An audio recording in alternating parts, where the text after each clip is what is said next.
BRS యువ నేత చెరక శివ గారు ప్రస్తుతం మనతో పాటు ఉన్నారు.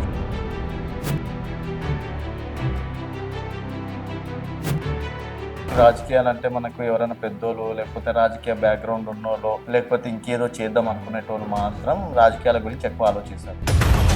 యువత రాజకీయాల్లోకి రావాలని అందరూ ప్రతి డిస్కషన్లో కానీ మీటింగ్లో కానీ యువతను ప్రోత్సహిస్తాం. దాన్ని ఆదర్శంగా తీసుకొని మేము కూడా సేవా కార్యక్రమాలు కానీ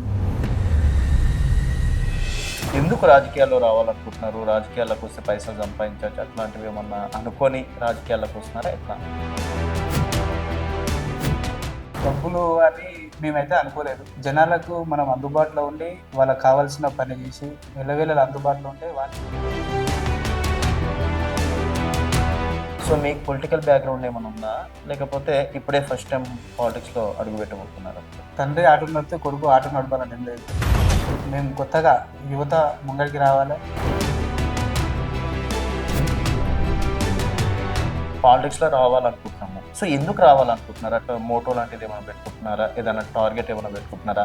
లేకపోతే ఎవరైనా చెప్తే మీరు రాజకీయాల్లోకి రావాలని చెప్పేసి అనుకున్నారా? సొంత ఫండ్ పెట్టి కొన్ని సేవా కార్యక్రమాలు చేయగలుగుతున్నాం అంతే. పెద్ద ఎత్తున మనం కార్యక్రమాలు చేయాలంటే ఖచ్చితంగా సంస్థల స్థాయికి పోవాలని. కాంగ్రెస్ పార్టీని ఢీ కొట్టి బీఆర్ఎస్ పార్టీ కౌన్సిలర్ సీట్లు, స్థానిక సంస్థల ఎన్నికల సీట్లు గెలుస్తుందని చెప్పేసి కాన్ఫిడెన్స్ ఉందా?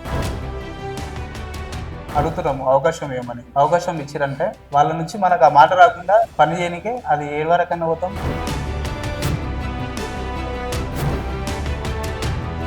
పనులు చేసినంత మాత్రాన మీరు పెద్ద లీడరు, గొప్ప లీడరు, 2000 మందికి మీరు ఒక జవాబుదారీగా ఉంటారని ఏ రకంగా మిమ్మల్ని కాన్ఫిడెన్స్గా మీ ప్రజలు, మీ వార్డు సభ్యులు నమ్మాలి అని చెప్పేసి నా క్వశ్చన్. మా వాళ్ళ డెవలప్మెంట్ ఏం జరిగిందనేది వాళ్ళకి తెలుసు. లీడర్లను కొంతమందిని వాళ్ళు అడగలేకపోతుంది ఫోన్లు చేసి. అరే ఈసారి కొత్తగా యూత్కి అవకాశం ఇద్దాం, ఏజ్లో చిన్నోడైనా సరే మనం ఒక మాట చెప్తే పని చేస్తారని వాళ్ళకు కూడా నమ్మకం. ఇప్పటికిప్పుడు మీ కాలనీలో సమస్యల పేర్లన్నా తెలుసా? గుర్తున్నాయా మీకు? ఇప్పుడున్న ప్రజాప్రతినిధులు ఒక రోడ్ వేయలేకపోయారు. వాటర్లోకి వెళ్ళి స్కూల్ బస్సులు పిల్లలు ఓనికి వస్తలేదు అని చెప్పి నేనే మధ్య స్టార్ట్ చేసిన. ఒక కాదు 3-4 చోట్ల స్టార్ట్ చేసిన. పరిస్థితి ఏముందంటే ఎవరికి ఫోన్ చేయాలని అర్థం కాని పరిస్థితి ఉంది మా వార్డు పరిస్థితి.